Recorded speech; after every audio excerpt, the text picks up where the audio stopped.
program, and actually Dr. Crawford is the associate director.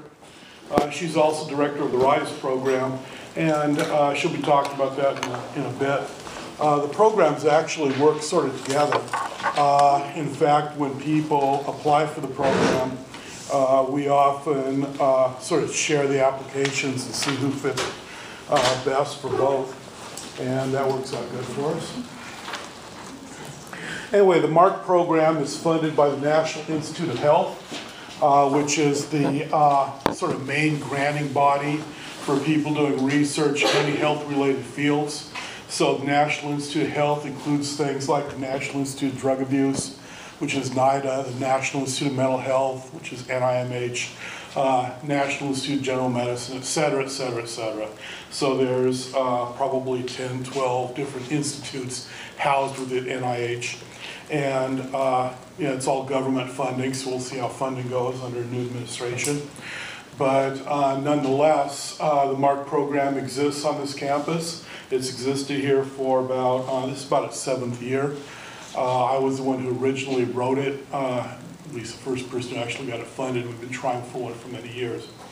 Anyway, the purpose of the MARC program is to help undergraduate students who want to go on to get a PhD degree in a health-related field.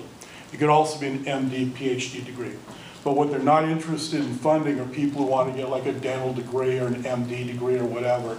They want people who are going to be end up doing a career of research. So they have a PhD degree, and it could be in biology, chemistry, kinesiology, what else? Nursing, all sorts of psychology. Almost everybody who does psychology stuff in one way or another is health related. So you can always make it health related if you do cognitive, social, biopsych, obviously clinical counseling, all that stuff. So basically anybody in here is going to be eligible. About the only area of psychology that sometimes is sort of iffy about it is IO psychology. Sometimes they're just interested in marketing stuff. I'm sorry, I'll go on. So anyway, in this particular field of psychology or biopsych, everybody's going to fall under the umbrella of health-related type research. Anyway, what NIH's strategy is they think that what they need to do is to get people heavily involved in research as undergraduates. They think they're going to develop a love of research, and they want them working with top-notch professors. So not people who don't publish or who don't get grants. They want them to be working with individuals who are very active in the field, and we have a number of those on campus, as you're aware of. Also, they take the summer research experience very seriously. So if you're in the MARC program, it's a 2-year program, and in the middle of it, so the summer before your senior year, hello? Let me just say something. Feel free to get the pizza done. In the summer before your senior year, they will pay for you to go off and do a summer internship program at some prestigious university across the United States. And you'll be very much involved in selecting that school or applying to those particular programs. And we've actually had really impressive placements in our MARC program. So 2 people have gone to Harvard. We've had Princeton, Dartmouth, Northwestern, all the big UCs, including some of the small UCs, but we've probably had 6 people go to UC San Diego. We've had 2 people go to Stanford. We've probably had another 4 or 5 go to UCLA. So some people take advantage and go to big universities across the country. Other people want to stay a little closer to home, but there's a lot of excellent places here where they can do that. So at these programs, they'll stay there for about 10 weeks. Yo. I was going to say you should mention Vanessa. She went to NASA. Yeah. So Vanessa, one of our, this is her 2nd year. She's just applying to doctoral programs right now. Yeah, she went to the Ames Research Institute with NASA. So she was doing health-related stuff there where they're worried about astronauts zooming around in space and who knows what's happening. But anyway, they were interested in that type of stuff. So once again, NIH takes this approach. They want students to be heavily involved in research as undergraduates, and then have that summer placement. The way they help students do this is they give them a stipend. So each student makes slightly more than $1,000 per month, and that's for 12 months, so they're working year-round. That's for 2 years. They also get a 70% tuition waiver. They also get various perks in the GRE. You've probably talked about the GRE here in the past, the graduate record exam.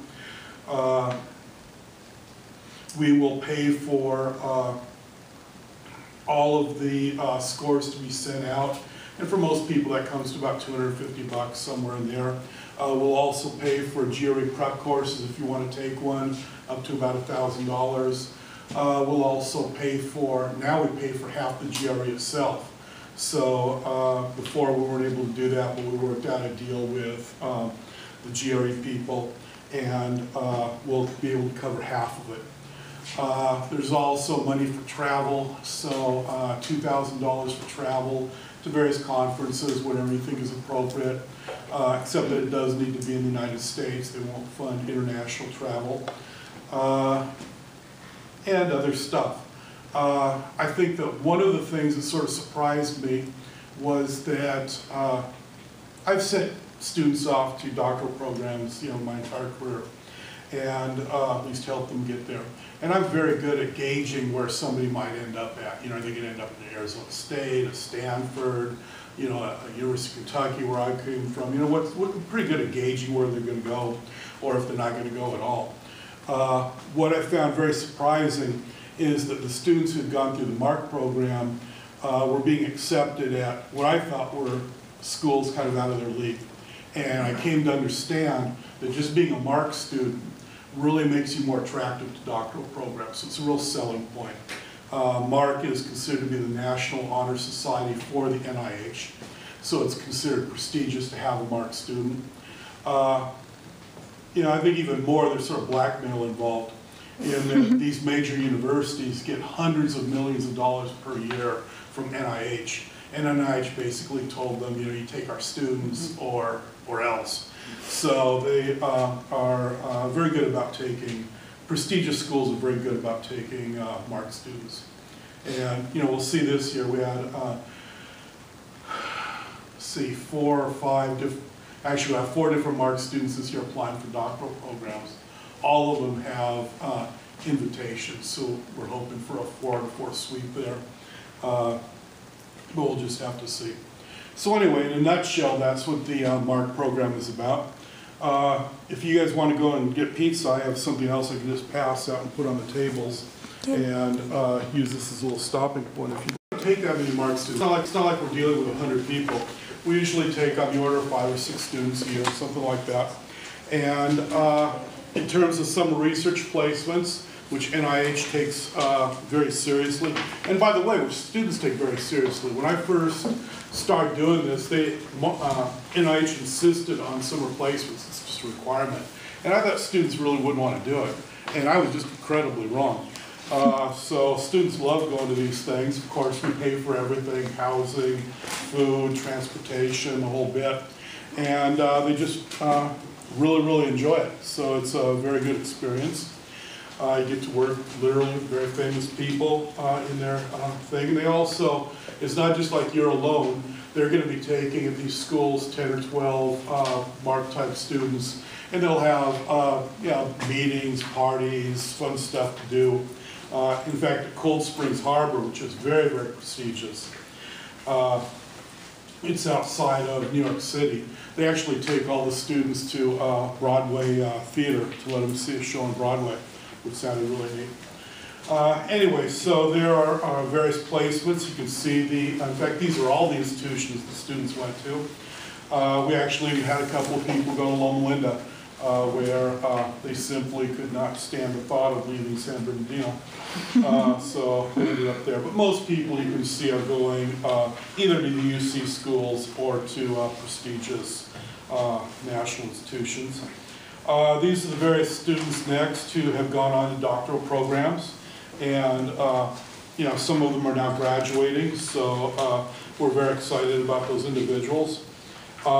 Predominantly, these are actually psychology or biopsych majors. So, for example, the first 4 on the list are all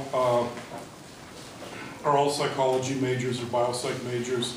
The 5th guy, Christian, was a biology major. But by and large, most people that are moving on are coming out of psychology, etc. And then lastly, I'm just listing the peer-reviewed publications for those MARC students while they were here. So while they were at Cal State San Bernardino, obviously they've gone on their doctoral programs, they're getting more publications, but I'm not bold enough to take credit for that. So these are publications so far for our students from Cal State. So it's really emphasizing that research is a critical component. Anyway, bottom line, I think this is a very good program. It's a very prestigious program, has a lot of advantages. Now, who is eligible? Unfortunately, some of you will not be. You need to have 2 years left in your undergraduate career. Now, RISE is going to be set up where they can take graduate students, seniors, etc. But the MARC program is all designed for people who have 2 full years left. I'd say half of our students are students that are just starting their junior year, but the other half of students are students starting their senior year, and they've sort of made the decision that they're going to stay here 5 years. They want to be part of the MARC program. They have other classes to finish up, et cetera, et cetera, et cetera. So we have plenty of strong students who jump on the MARC program during their start of their senior year, spend another year, and I think they're believing it's going to be a well worth investment. That it's going to help them get into a stronger doctoral program, et cetera, et cetera. But we also do have the junior senior type. So anyway, we have to have people who are going to be here those 2 full years. And if you're not, if you just hadn't heard about MARC before, and you're sitting there thinking you want to get involved in one of these programs, and you just have 1 year left, then the RISE program that Dr. Crawford will be talking about is going to be the one for you. Anyway, any questions you have about the MARC program?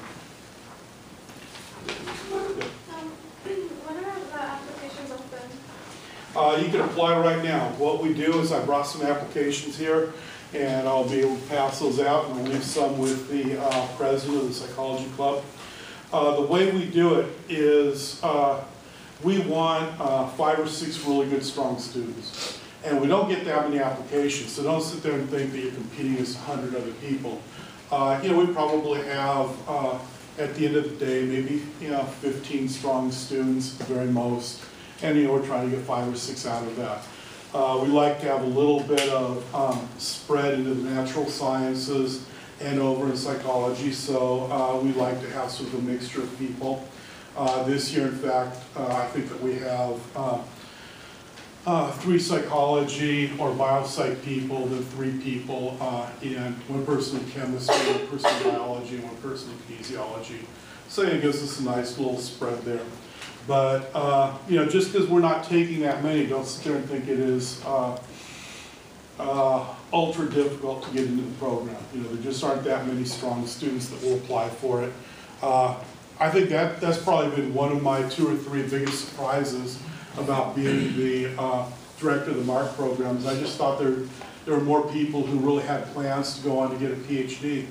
Because I certainly did. When I walked in as a freshman, I was sitting there thinking I wanted to get a PhD in history, but it's a PhD. But it seems like a whole lot of students just aren't thinking ahead like that. They're not, a lot of them I don't even think know that there are these advanced degrees. So, when they're in their sophomore year and things like that, they're just not thinking in those terms. So a lot of people just kind of miss the timing for it. When they're seniors, they suddenly decide, I really want to do this, and then, the program is like 1 year too late. But anyway, we'll have some applications, and about the applications also, some students are very sort of timid when they're applying for stuff. They're worried about asking professors for letter recommendations, so we ask for 2 letters. Professors are incredibly used to doing letters of recognition. I've done thousands in my life. So, you know, don't be intimidated by like that. I've heard some people say, oh, they didn't want to apply because they didn't want to have to ask anybody. You know, letters are just part of our job, so it's really not that big of a deal. So additional questions? When does the summer program begin? This summer? Yeah, you technically go on the payroll June 1st. So if a person's in the MARC program, they go on June 1st. During the first summer, they'll be working here with whoever their mentor is on campus, and then the following summer would be where they go to nationally, you know, where they're applying all over the place. And by the way, that is a good experience for applying to doctoral programs. It's basically set up the same way as doctoral admissions. The difference is you don't have to pay anything to do it. So you'll find when you're applying for doctoral programs like Stanford charges you $100 just to apply. These programs will charge you nothing, but you do have to give a letter of recommendation and all the other stuff. And just like with doctoral programs, you sort of apply as broadly as possible to as many places and see who takes you. My MARC student for this year, he's a real interesting guy. He's very eclectic. He's interested in everything. So he applied to the University of Washington in the neurosurgery thing, where he actually gets to mess around with brains that are still in people.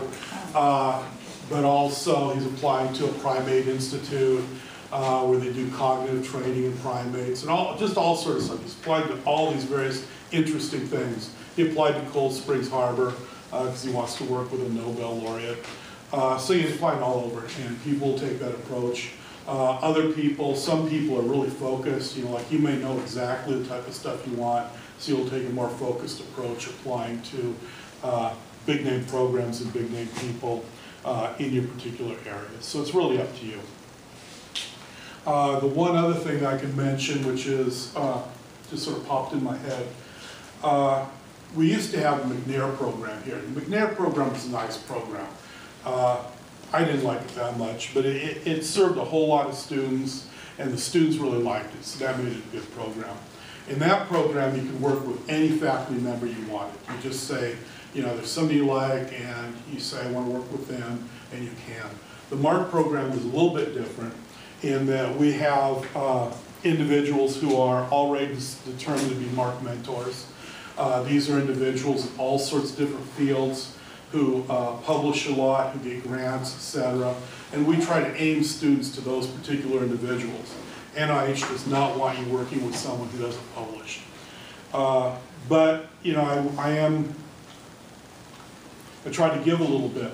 If you're interested in working with someone who's not on our MARC list and they're willing to be a MARC mentor, and they do, you know, looks like they publish reasonable to them, a reasonable amount of stuff, then it will happily accept them as a MARC mentor and work out that sort of relationship.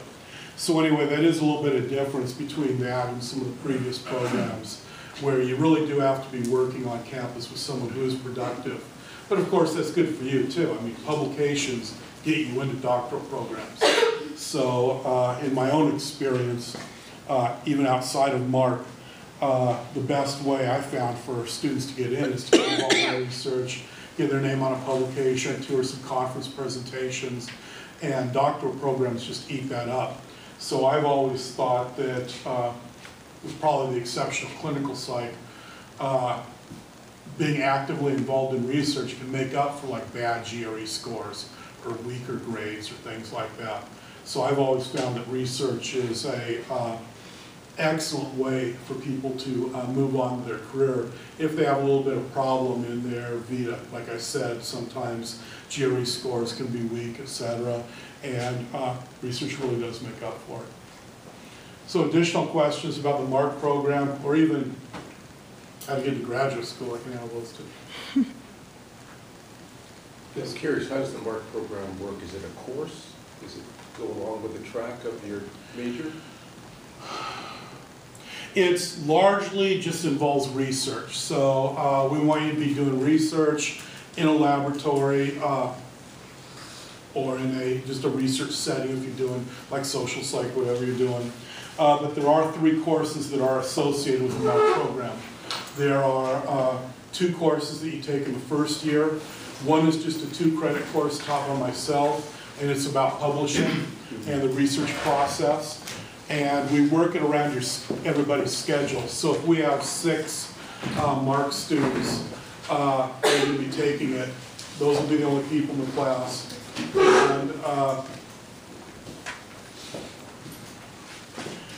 And I don't want it to interfere with some of the pre-existing stuff. So we'll often have it at some crazy time, you know, Friday at 2:30 to 4:30, some horrendous time. But, you know, it's a time where everybody's free. And, you know, the main problem isn't our psych people, it's the natural science people. They have those long classes with those never-ending labs. So they just have very little free time. So we usually have to dodge around those. But, you know, we'll find some time. And every once in a while we're lucky, there's like a hole in the middle of the schedule where, you know, on Mondays at, you know, 10 to 12 they're free. So it's just a 2-credit class.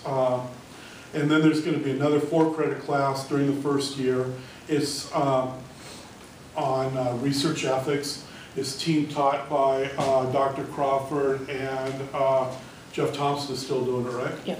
So Jeff Thompson used to be the associate provost for research, so he was administrator, but he would be teaching this. He used to be the chair of biology.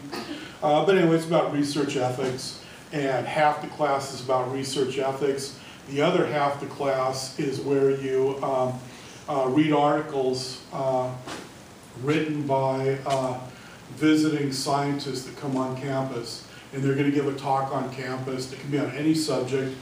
It could be biology, it could be some psychology thing, we've had counseling, clinical people, etc. And then you go out to dinner and meet with them, and dinner's paid for, and you know, discuss research. But more what they're going to do is they're going to be talking about strategies for getting into doctoral programs and things like that, their experiences. So it's actually a really neat, sort of experience. And we go out of our way to ask famous people to come in. So we actually have some really nationally, internationally known researchers come in and give a talk, and you get to meet with them and that sort of thing. So that's the 2nd course, and the 3rd course is taught in your 2nd year in the MARC program, and once again that's taught by me, and it's about grant writing. And again, it's a 2-credit course that we work around your schedule. So the entire MARC curriculum is only 3 courses, 2 of them 2-credit, 1 4-credit. So it's really not taking a lot of extra courses. It's really about research and that summer research experience. And NIH is footing the bill for that. I saw a hand back there somewhere. I was just concerned about the hours. Isn't there like courses? Well, there's, like I said, there's those 3 courses, and they're just, 2 of them are 2-credit, 1's 4-credit. So I really wouldn't worry about those. We just, in general, work around your schedule.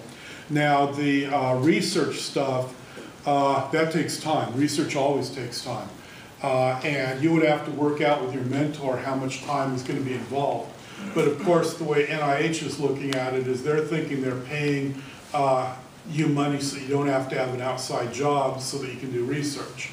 Now, practically speaking, many of our students still continue to have some sort of outside job. They may decrease their hours, etc., but they're still doing some outside work. So NIH's plan is doesn't actually work, especially in this part of the country. This is a more expensive part to live in. In Nebraska, I think it works fine. But here, people still often have an outside job. So, you know, a MARC student in my lab, what I do is I let them volunteer to be, just like all my other students, to be involved in as many research projects as they want, with the understanding that the more projects you're on, you know, it's more time involvement. So they kind of have to self-adjust what they want to do.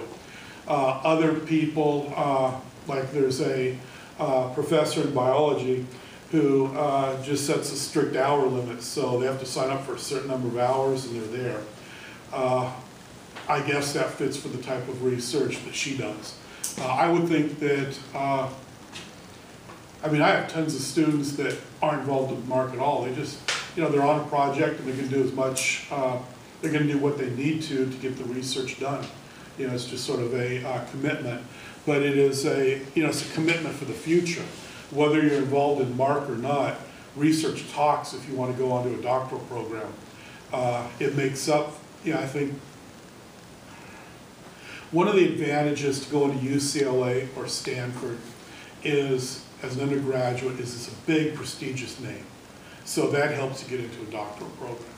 CSUSB isn't a big, prestigious name, but the trade-off is that here undergraduates can legitimately get involved in publishable research.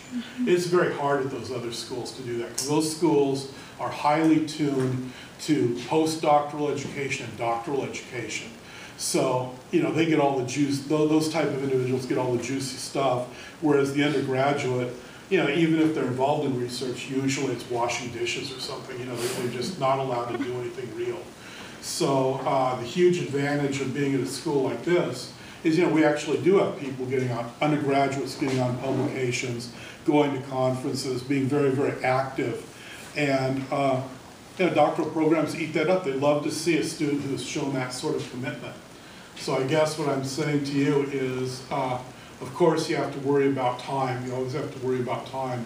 But I think if you really plan on going on, being involved with an active research, or whether it be in MARC or not, is just enormously important. So you're really planning for the future when you do that. Yes.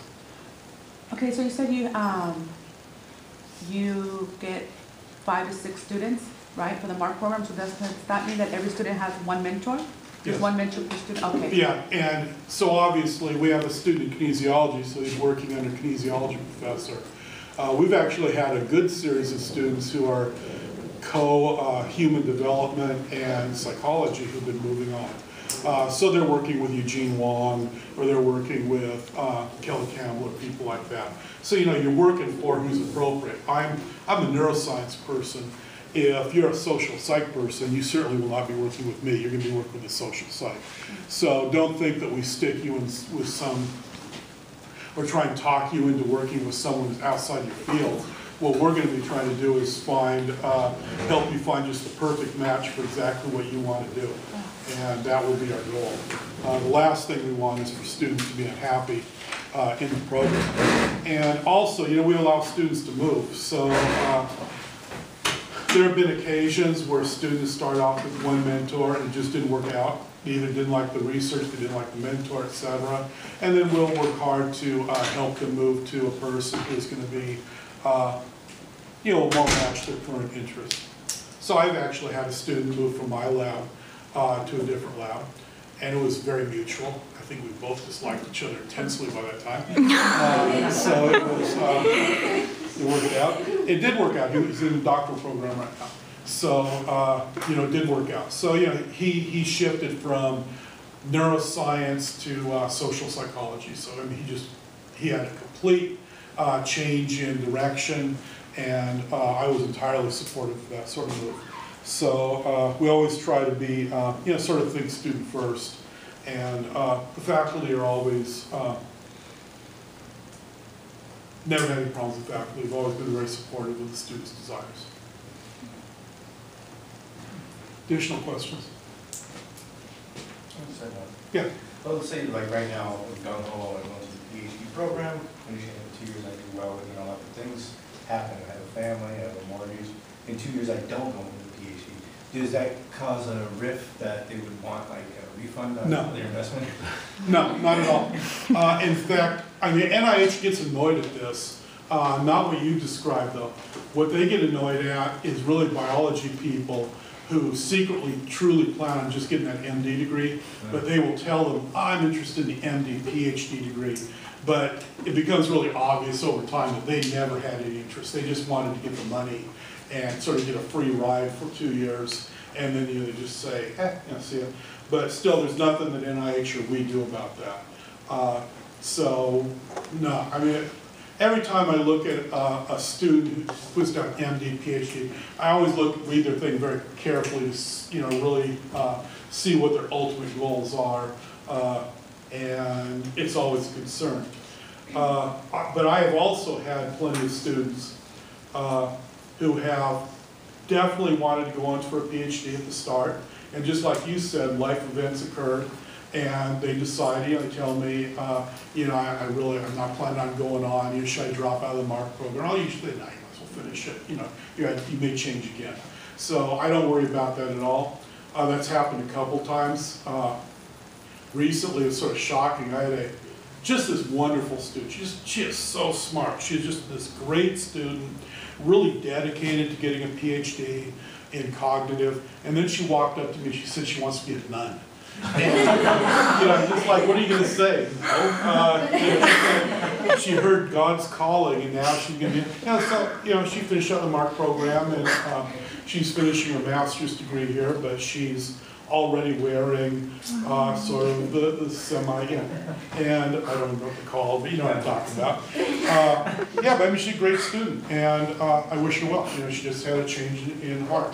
I also had a student, a former biology student, where she just came up to me and she said, I hate research. She goes, I've done this for a year, and I hated it here, and then I went to the summer thing and thought, this is going to be great, and I hated it there. I just got cut out for research. I want to do this or that. And I'm completely fine with that.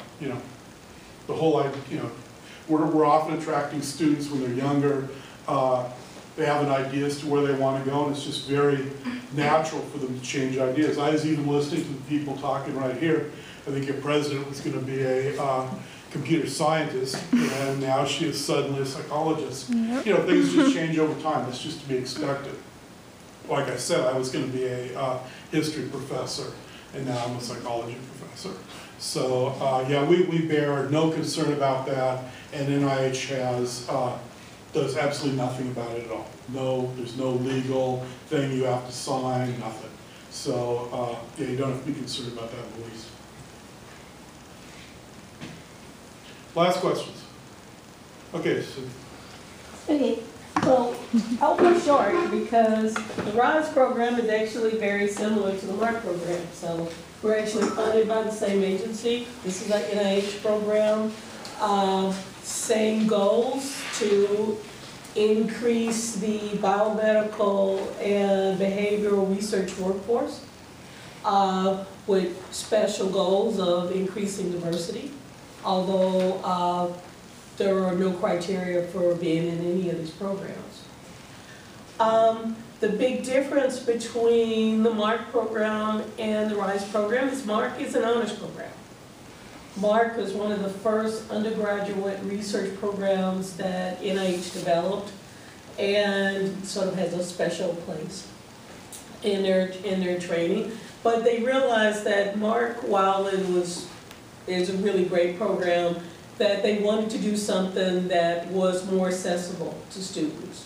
And that's where RISE came in. RISE is a program for students who have the potential to go on to PhD programs. MARC is a program for students that are pretty much already locked in. RISE is there to give people maybe an extra push.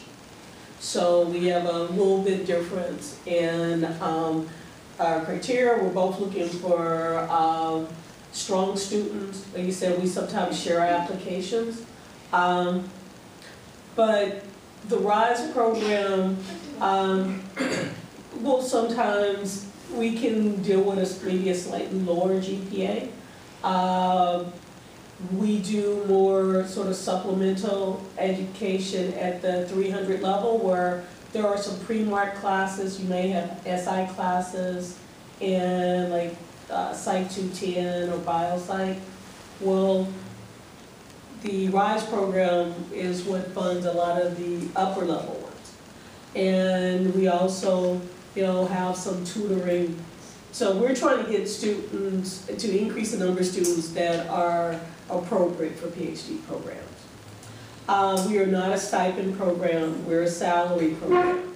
So students in the RISE program get paid for the number of hours you work.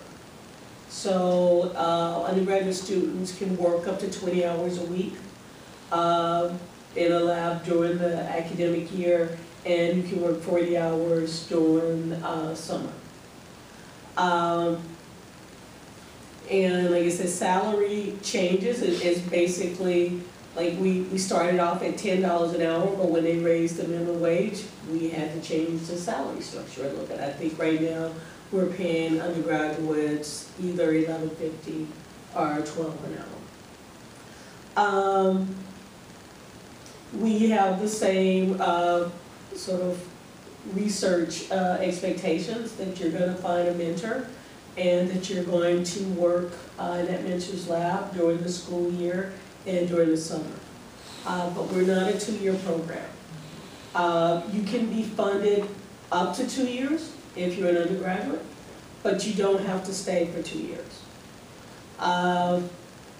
We also have sort of more of a floating target on when students start because the RISE funding actually is January to December, which is way off the academic year, which is, September to June.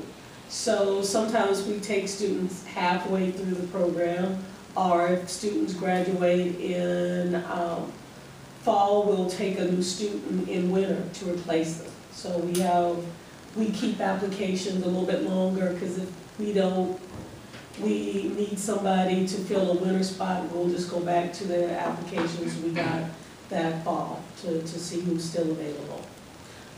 So with RISE, it doesn't hurt to put in like late applications because they may be considered for another time period. We don't have a summer research internship requirement, although we do strongly encourage. We also don't pay for the summer internship requirement.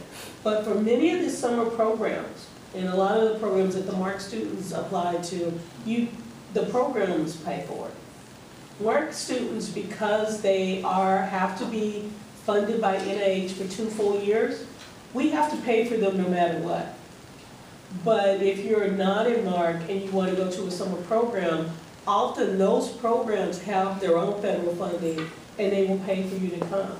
So even if you're not interested in MARC or RISE and you're interested in a summer program, you can email me. I keep a list of summer programs that work on our school schedule because the rest of the world works on the semester system. So a lot of summer programs start in May.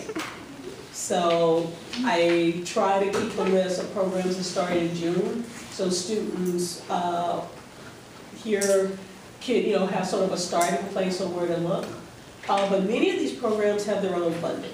And I strongly encourage you to think about summer research programs because they are a really great way to get a look at what research-intensive programs are like. You get to work with graduate students, you get to meet mentors. It's certainly been true for a student in our MARC program who absolutely loves them and wants to offer them entrance into their PhD program because they got to know them. Unfortunately, I'm sure it probably works the same way. They met that student and are looking for the application so they could throw it away because it didn't work out for them. But it is a really good way to find out about a program. And it's better to go there in the summer and find out you don't like it than to go there as a PhD student and find out you don't like it. So that's another really good thing about these summer programs. And also, of course, it gives you an opportunity to get a letter of reference from somebody at a big research institution that you can use for a PhD program. Because many of these people, if you work in their lab during the summer, will offer on your way out, say, I will write you this letter. And that can be very useful. The RISE program also funds students in the master's program. So that is a little bit different from the MARC program. We have some slots for graduate students, and but it's basically sort of the same thing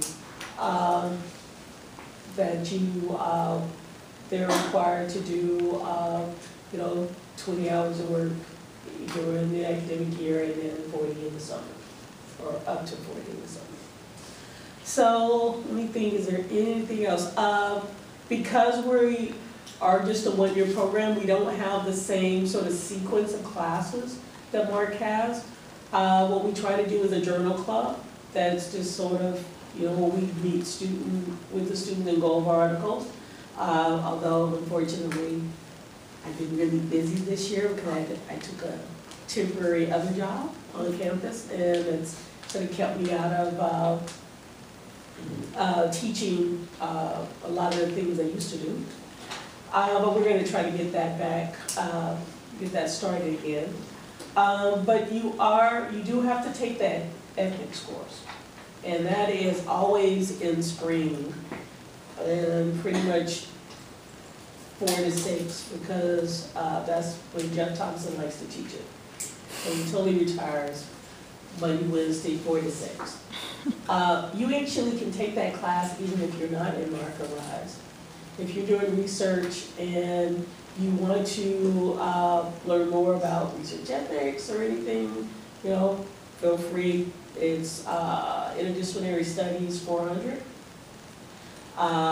IS 400, and we are always happy to have students that are interested in research in that course. So, any questions about the RISE program or anything else? Yes, ma'am. What's your email? Is C Crawford without the D, so C Crawford at csusb.edu. When we first got here, they couldn't afford to write our names all the way out. They got a more sophisticated server, but I never wanted to change it. But yeah, you had email addresses had to be under a certain character. I actually, in this application for the MARC program, her email is at the end of it, so you can just take Yeah, I one of have these. actually information sheet, I just forgot it. It just literally yeah. So, any other questions?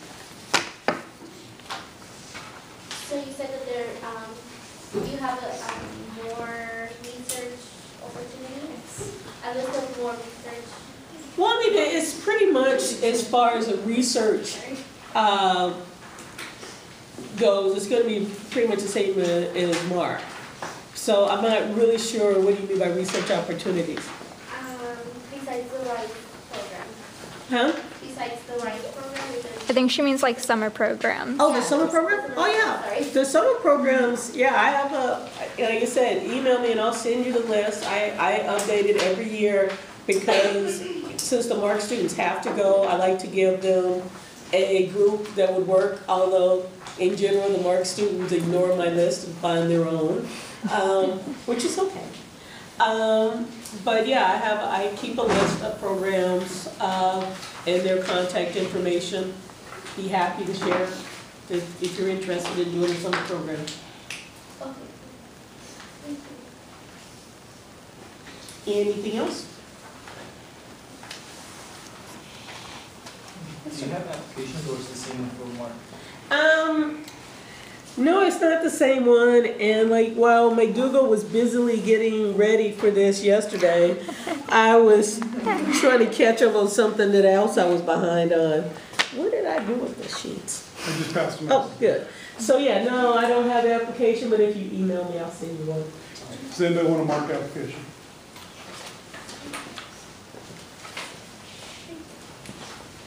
And I don't think I really finished my thought about application. Well, we accept them right now, so, but we'll just continue to accept them up until we get our 5 or 6 really good students. So, it will be beating the bushes all the way through. But there is a chance, if you just look absolutely outstanding, that we don't want to lose you, we'll just jump on it immediately. I see a hand back here.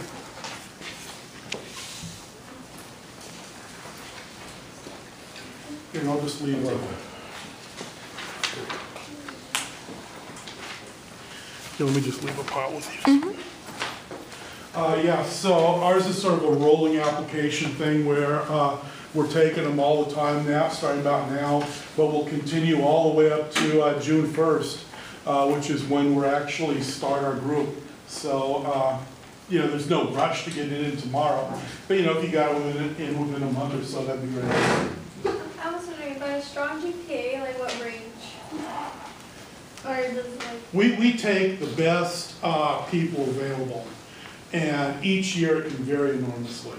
So sometimes the people just have, you know, just this sterling GPAs, you know, everybody is just like wonderful, and they don't always work out. You know, they look really good on paper.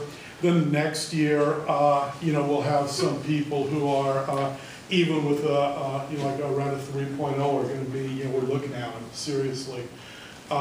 So, and then also remember that if, you know, if you apply to MARC, it means you're also RISE eligible. So if we, you know, you look good, but you didn't quite make our cutoff, we just shift you over to RISE. And they start looking at them, and just, so we just take the best people. And just to be completely, totally honest, it just changes from year to year enormously. Yeah, so, and it's interesting, you know, just, you know, we fully understand that GPA is, you know, GPA is predictive of how people are going to do, but it's not at all perfect. We have, you know, we'll have students that get, you know, the 2.0 for their freshman and sophomore year and the 4.0 for their junior and senior year, and it ends up being a 3, right? You know, it's because they were partying, they were doing whatever, and then all of a sudden, halfway through, they're starting to think about the future, and they say, you know, hey, I want to show what I can do and move in a certain direction. So, you know, we certainly look at that. Other people, well, you know, it's a committee of individuals who choose. So everybody focuses on what's most important to them. So everybody always is very concerned with a statement of purpose. I've noticed that the biology, chemistry type people really like GPA, but they'll focus on grades in certain classes. And, you know, so everybody's looking at different stuff. Some people take letters of recommendation incredibly seriously. Other people don't really care so much about what somebody else says. So it's a collection of people making a decision. And each individual person in that committee can really focus on different stuff. So it's, but anyway, I can't really say anything about GPA because it does change from year to year enormously. Any other stuff? Just one clarification, would that be cumulative or just in psychology in terms of the GPA? They're gonna, I think, you know, you give both. So do whatever you want that makes you look good. You know, sometimes it's just like in doctoral programs. In your statement of purpose to a doctoral program, let's say you had a really weak GPA your first couple of years. You know, what you do is you talk about how strong you were the last couple of years. You know, say that, you know, before I was, you know, brain dead or whatever, and, you know, had a rotten boyfriend, whatever it is. And then, you know, but, you know, during the last 2 years, I really tried. And, hey, look at what I'm doing. You know, I'm getting this, you know, 3.5 over the last 2 years. So you bring those types of things out to the person who's looking at your file. You don't just trust that they're going to look at your transcript seriously. I mean, most faculty members on admission committee, you know, will glance at it at best. They may not even open it up. You know, they're going to be reading what's important to them. So whether you're applying to MARC or for doctoral programs or whatever, just make yourself look as good as possible without lying, and highlight what's strong. You know? Additional questions? Okay, thank you. Awesome.